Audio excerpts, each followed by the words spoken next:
Hi, my name is Rachel. I just wanted to come up on here today. I just got done with my Christian Fiction Readathon books. I did 3 in another video, and I'm doing 2 in this video. I have a really hard time reading a book and then remembering, weeks and weeks later what I read. So I wanted to break it up like that because I didn't want to give a bad review on some of the earlier books that I read. So, the 2 books I have here, the first one is, I believe this is like a new author book by Manga Messiah, and it's called Secrets in the Mist. And this book is a steampunk young adult Christian fiction. I really enjoyed this book. It's about a girl, her name is Cass, and she lives in this different world where this mist has happened, and whoever breathes in this mist turns into like a zombie type person. And so all the people had to leave the mist area, which means they have to go up, like up towards the sky to get away from the mist that's like down below. So that means that people are having to live like on mountains or high hills. So there's this like little cliff area right here. That's where some people are living at, and it's like this large population of people are living in this small area. And then like the rich people, they get to live on like land clouds. So anyways, she is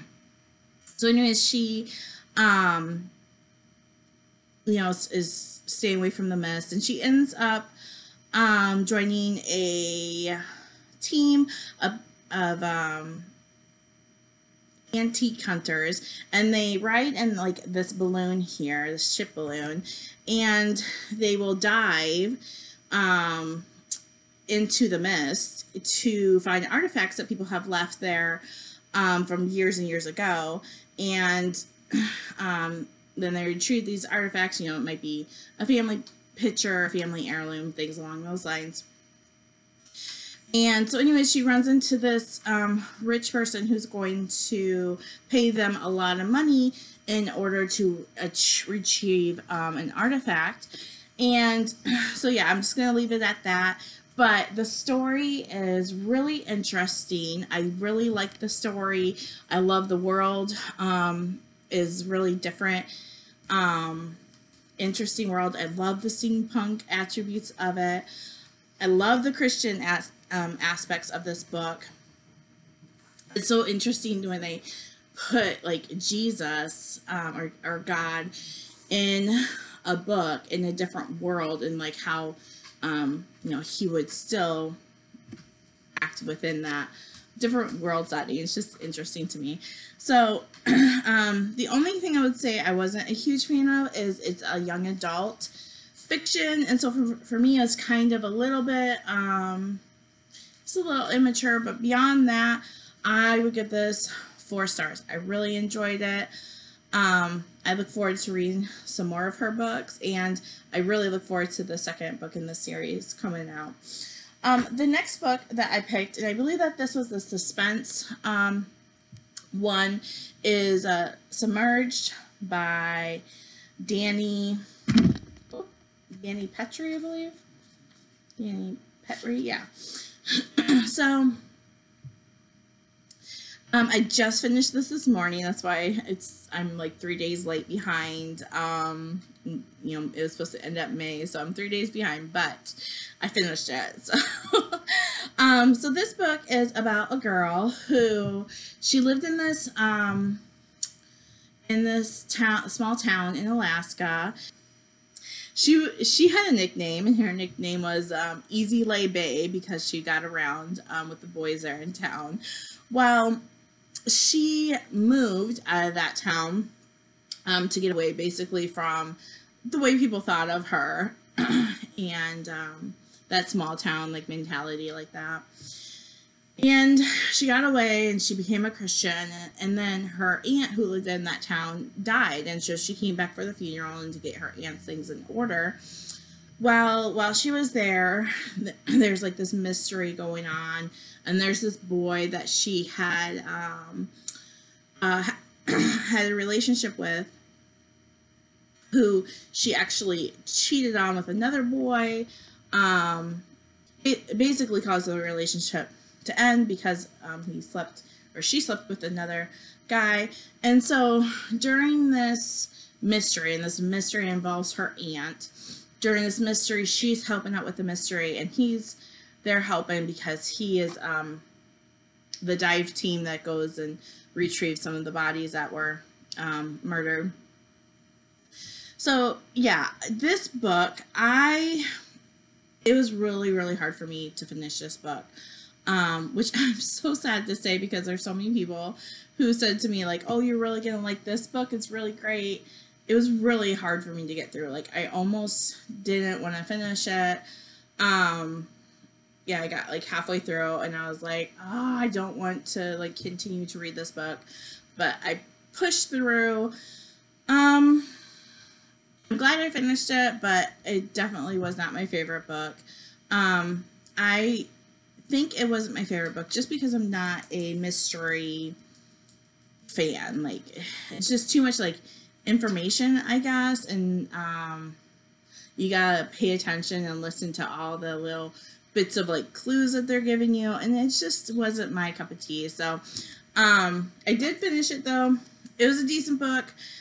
Interesting story. I like the Alaskan aspect of it. My family is from Alaska. Actually, my grandpa just passed away and his funeral's in Alaska. I just mailed something to Alaska yesterday.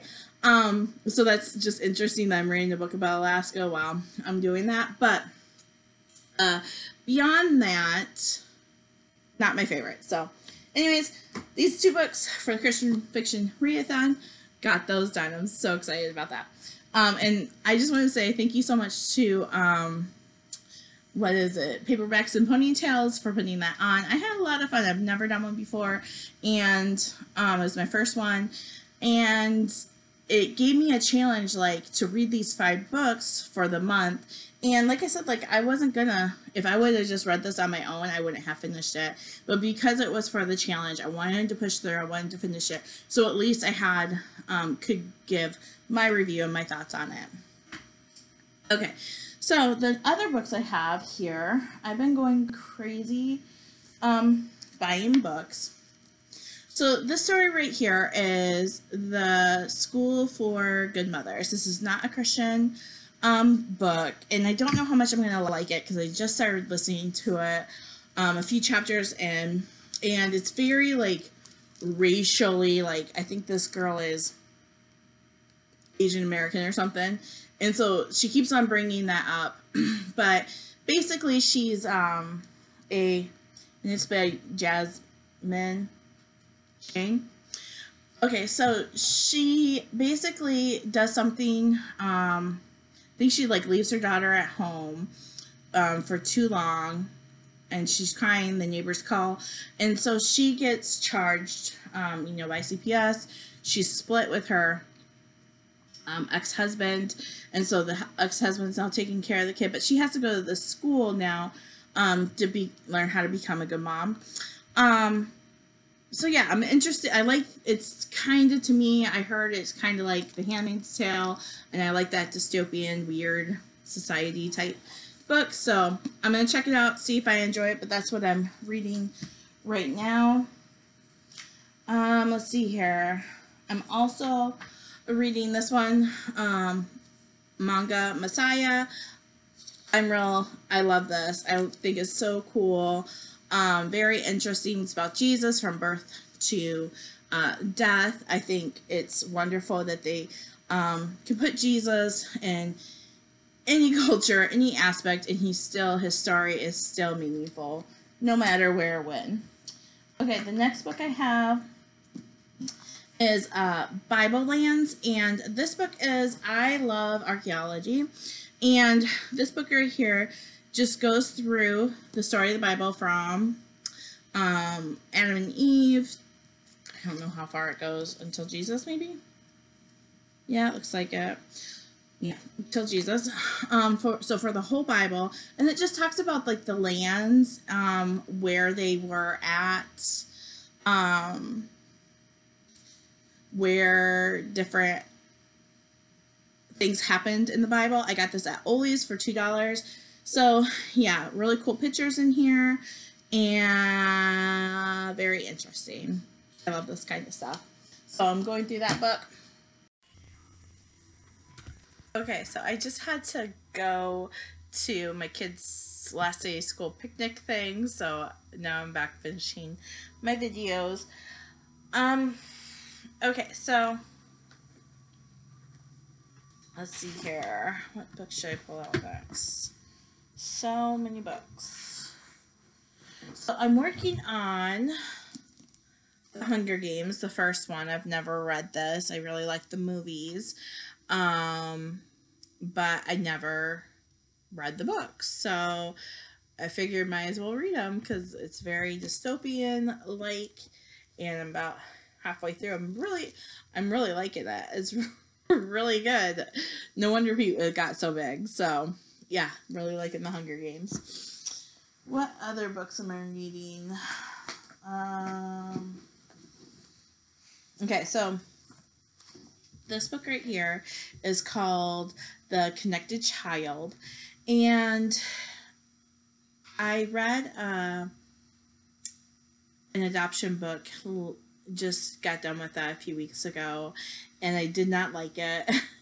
It was basically like you need to do everything for the child. Here it is. Okay, here it is right here. So I didn't do a review on it. It's called 20 Things Adopted Kids Wish Their Adopted Parents Knew, by Sherry Elbridge. And it's like I don't know, maybe 10 years old. I did not like this book at all. It basically was like you need to do everything for your child. You need to provide security and make sure you're saying things in just the perfect right way. And I did not like this book at all. And it apparently was written by a Christian, but there's zero Christian like ways to help people. Instead of relying on Christ, the book was more of the child needs to rely on you, and if the child can't rely on you, then you need to go see a therapist. Okay, so did not like that book at all. So I picked this one. Had a really bad review on it by a bunch of Christian women on Goodreads.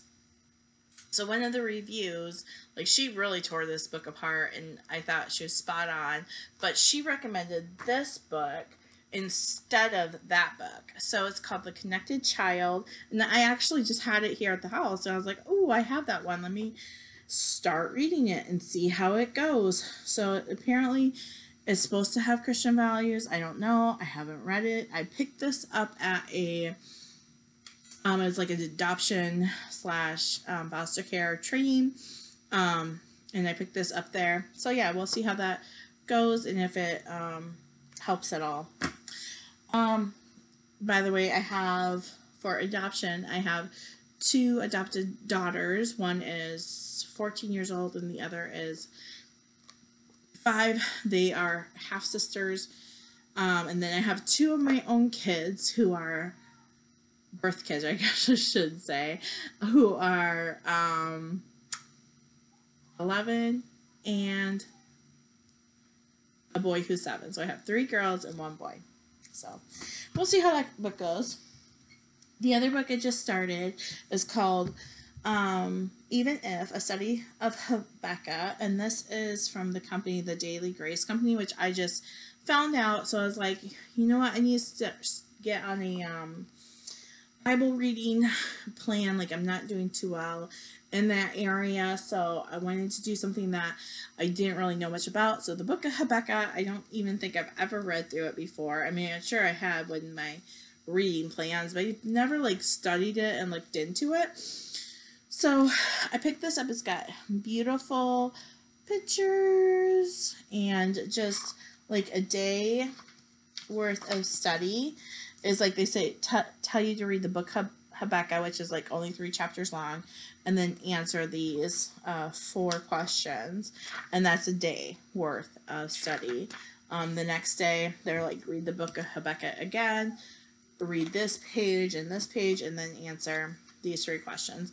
So it's not too intense study-wise, and it's something that I can definitely work on each day. And this Daily Grace company, they offer like books for all the books of the Bible. So we'll see how I like this one. I'm excited to like study different books that I really don't know too much about. The next book I read is called This Dangerous Book, and it's by Steve and Jackie Green. And Steve and Jackie Green are actually the owners of Hobby Lobby, and they also are the owners or founders of the Bible Museum, which is in Washington, D.C., which I really, really want to go visit. But I live in Michigan, so it's like a trip. But I'd love to go visit it one day. But anyways, they had this book at Hobby Lobby, and I thought, this looks really interesting. Let me check this out. I love the history of the Bible.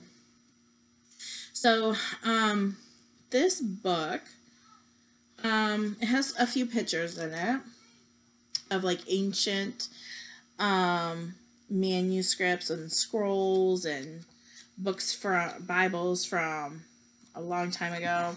They have color pictures of different things that are in their museum. Here's some ancient Bibles or some older Bibles.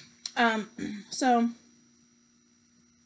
they themselves are collectors of Bibles and old Bibles and Bible like artifacts and stuff like that. So, which I think is really wonderful and great and amazing what they did with their collection of biblical things. I do not like this book though. It was very sporadic. Like there was no like, every chapter was like completely off on a different subject. I didn't really know what they were trying to convey in this book. I mean, there's some good things I got from it. Some of the stuff that they talked in here is just like very random. Like, they'll talk about how they would go look for Bible things, how they began collecting Bible things, how the Bible has affected them individually. It talks about like the history. It's just like all over the place, and it's kind of hard to like, I don't know. There's a lot going on. I wouldn't say it's the worst book, but it definitely was very all over the place. I'm glad I read it because I've had this book for a while. But yeah, how the Bible has shaped our world and why it still matters today. I think it's wonderful what they're doing, but I wish I would have had maybe editors who had like organized their writing and thoughts a little bit better than what's actually in this book. But beyond that, it's okay book. I like the pictures of the old Bibles and just hearing some Bible history that like I don't know about. So give that like 2 points probably. I'm also reading The Huntress of Throneback Forest by Melanie Dickerson. My husband got this for me for Mother's Day. He got me 3 of these books, so I am reading through it, and this is, I don't even remember. I read this a while ago. I don't even remember. Was it like a Robin Hood? I think it's like 2 characters like kind of smashed together, so yeah, I'm in the middle of reading that. So during the summertime, like I homeschooled my kids for 1 year during the COVID situation, and they were making kids wear masks at school, and me and my husband did not agree with that. So we said we wanted to homeschool our kids that year, so that's what we ended up doing. I ended up really liking homeschooling my kids, but after that year, we just felt like they really need to be around kids and friends, and just being cooped up at the house. They just really need to get out again. So we put him back in public school, which is fine. But so during the summer, we like to work with them on things that they're struggling with. So I got some homeschool. This is my homeschool time where I get to like look and find and buy curriculum for them, which is really exciting to me because it's fun. I love it. So the first thing I got, this is for my kindergartner. It's first grade, but she's pretty advanced in her writing. It's called Daily Word Ladders, and basically you start out here at the bottom with the word cow, and then they'll give you a hint, and then we'll say a small bed that can be folded and put away.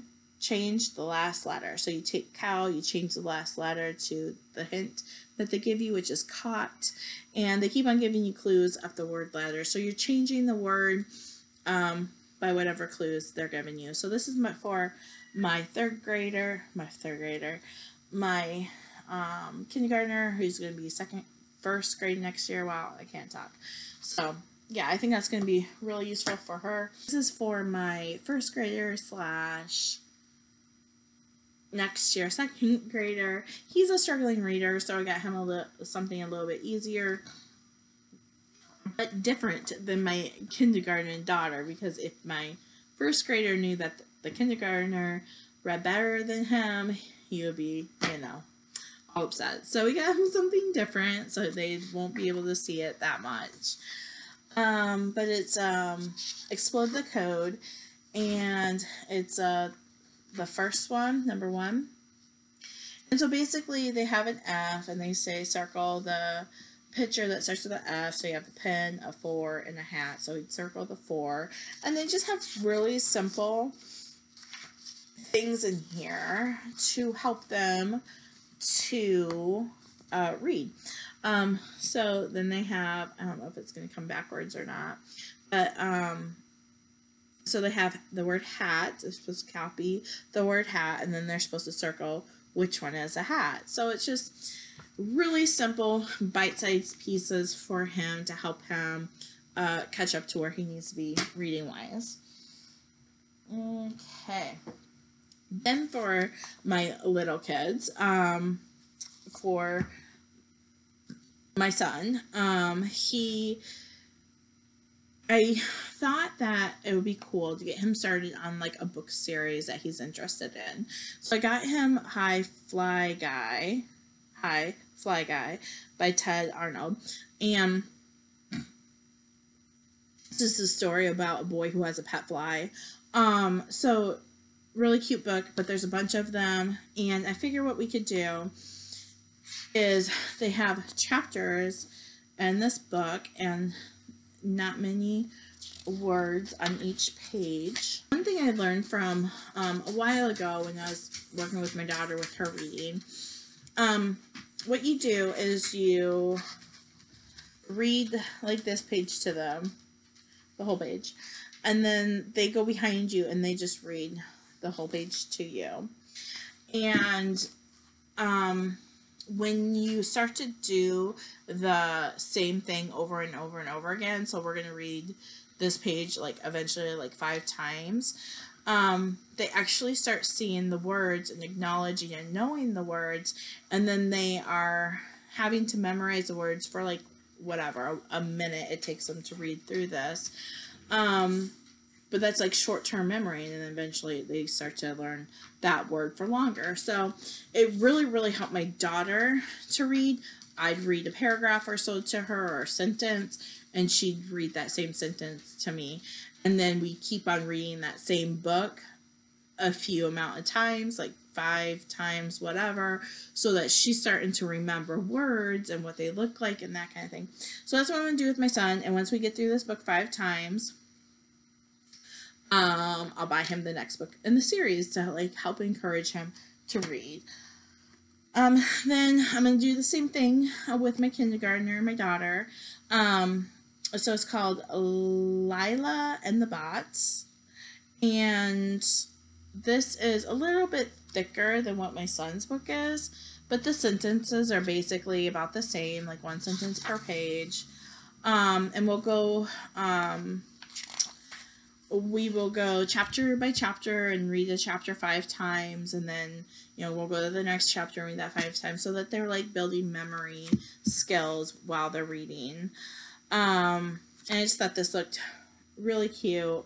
Little book. This one has 8 chapters, and this one has 3 chapters. So I wish this one was a little bit more like beginner friendly, but it will probably still work with my kindergarten. So then I have 2 older girls, who one is 11 and one is 14, and I like to work on skills with them during the summer that I feel like they need to learn or get better at or whatever.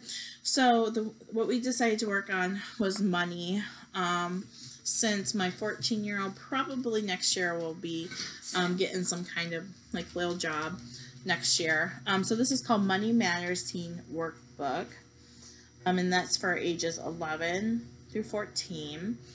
And basically what they'll do is, let me get through chapter.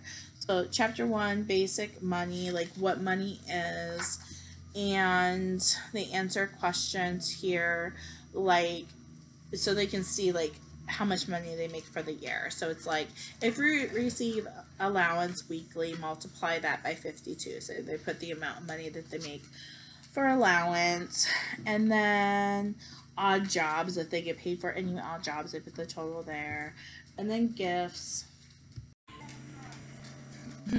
Okay, so anyways, it's a good book to help them understand how money works. It talks about like checkbooks, but we could obviously translate that to them with debit cards.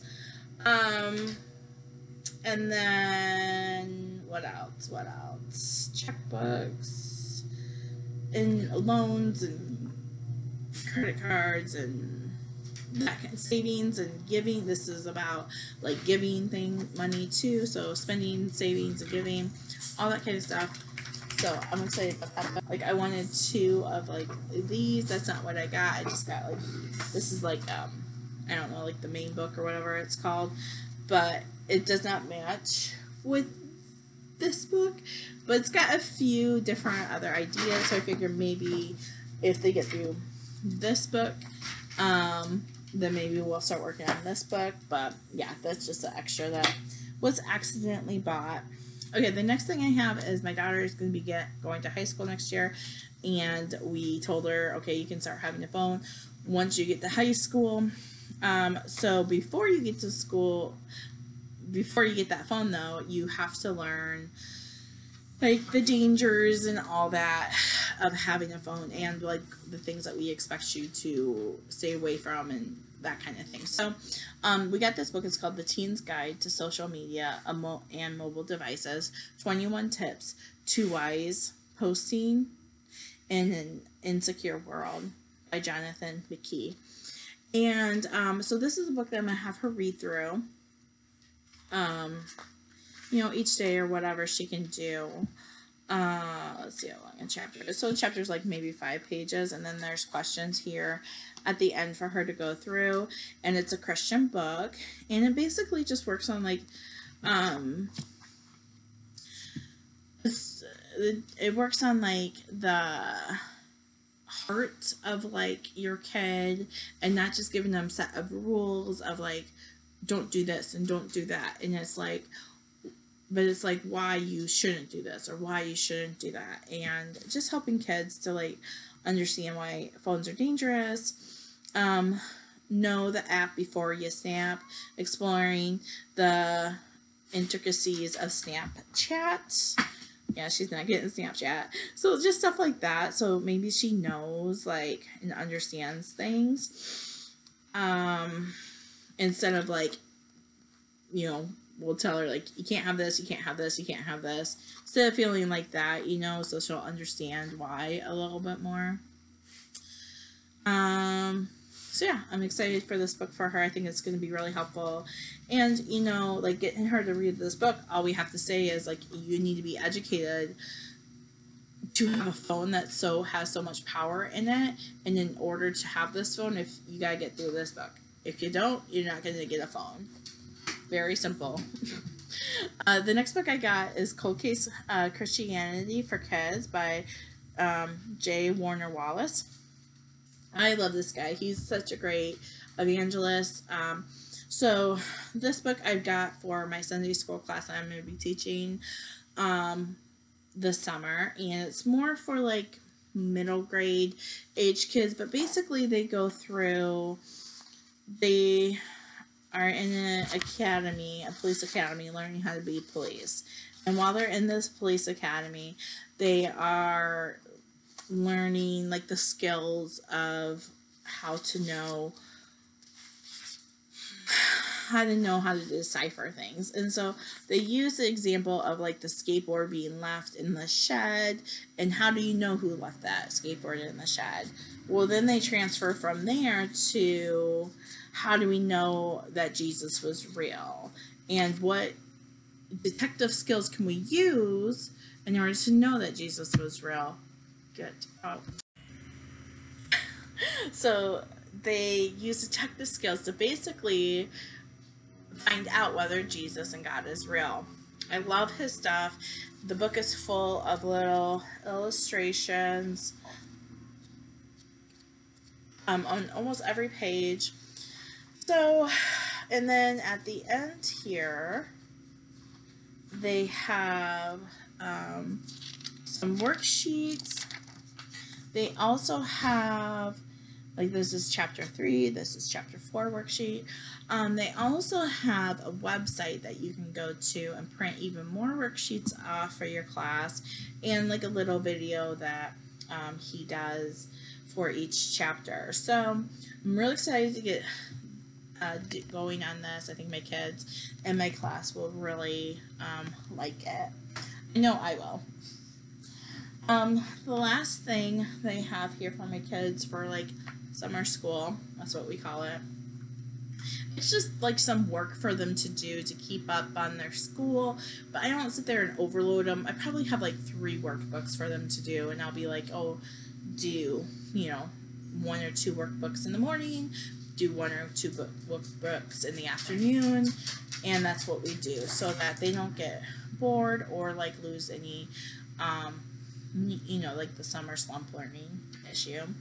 So this book right here is another book for my girls. It's for my older girls. It's Biblical Virtues and Values, Do-It-Yourself Character Development Journal, 50 Characteristics. So I got this book for them last year, and they only got about halfway through. But this is from the company, The Thinking Tree, or they also call it Fun Schooling. And they just have a ton of super cute, they're basically journals, but help kids learn. So what they do is they have all these characteristics. So commitment. What does the Bible say about commitment? And it has a verse right here about commitment. And there, color this picture, look up each verse, and write your favorite here. So there's 3 verses, and they look up each one, and then they write their favorite one there, and it says 2 other words that describe commitment, and they write that there, and then draw a picture showing a committed person doing hard work.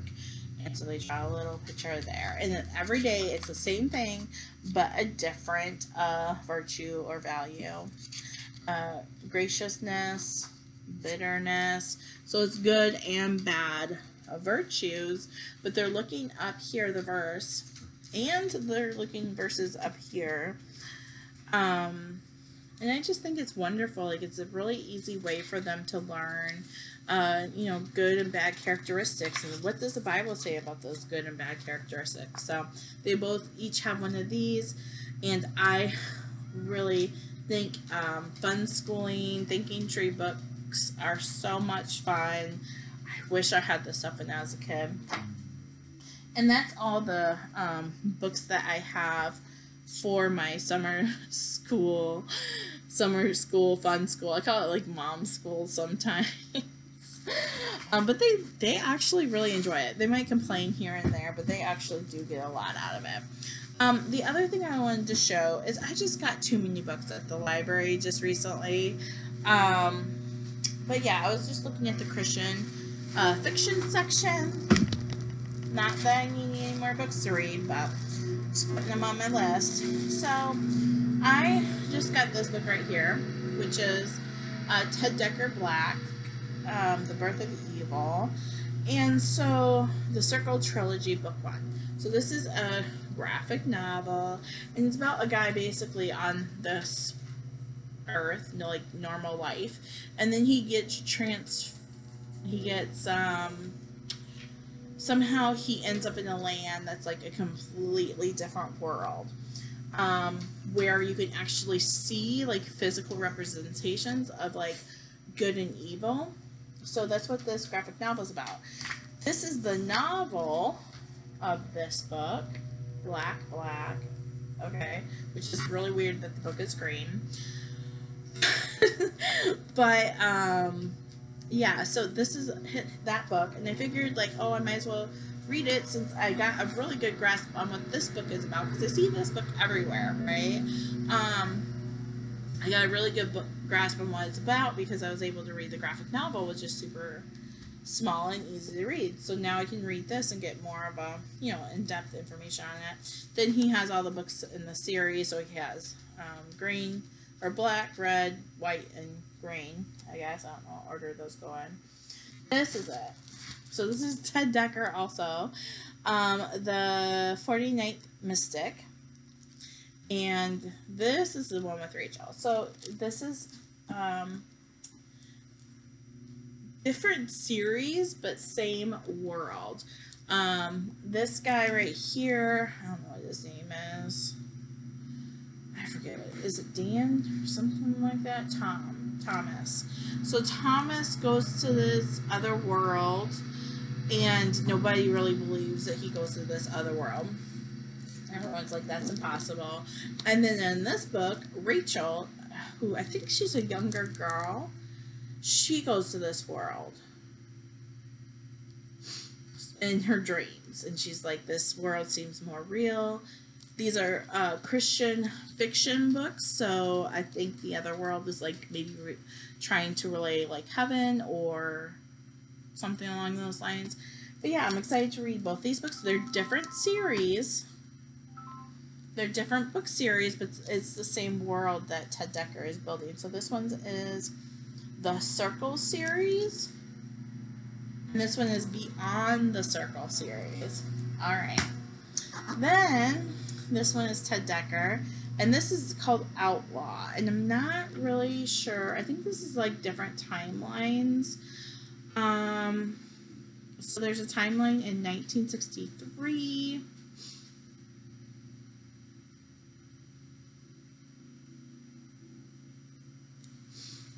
Let me read what this says real quick.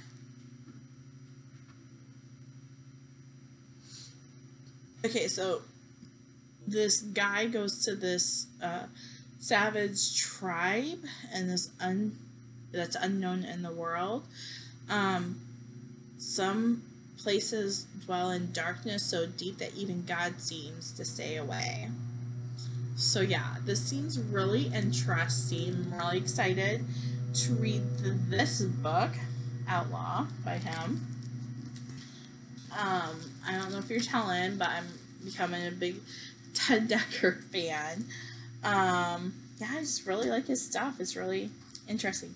And then I just saw this one. This is not a Christian fiction. It's called Walk the Vanishing Earth by Swan. Okay, so this was on like the new books table at the library. And it seems very dystopian. So they start with the year 1873, and they're following like a bison hunter. And then they go to the year 1975, where they're following an abandoned girl who's pregnant walking the plains. Then they go to 2027, which they are following Paul, who is building a floating city above drowning streets in New Orleans. Then they go to 2073 and follow a person named Moon who heard stories of the Blue Earth planet. So yeah, it goes through like 3 or 4 different timelines about like how things, like, I don't know, it just sounds really interesting. Yeah, so we'll give it a try. I've never heard anything about this, but just saw it, looked pretty dystopian to me, and I love dystopian books. So anyways, that is all the books. There's so many books. I had to like just search my house because they're all like on this table, on the shelf, on this place, like everywhere. But yeah, these are just recent books. Most of them are just new books that I brought into the house. So anyways, I wanted to show you them, and hopefully I'll get through quite a bit of them. And I'll let you know how some of them turn out. So many, I know I'm driving my husband crazy with all these books, right? I'm driving him nuts. I still got like 10 books still sitting here. So yeah, these are all the books I'm going to try to get through, and we'll see how it goes. So I'll see you guys next time in a couple books, and I'll do a review, you know, in a few books. So see you guys next time. Bye.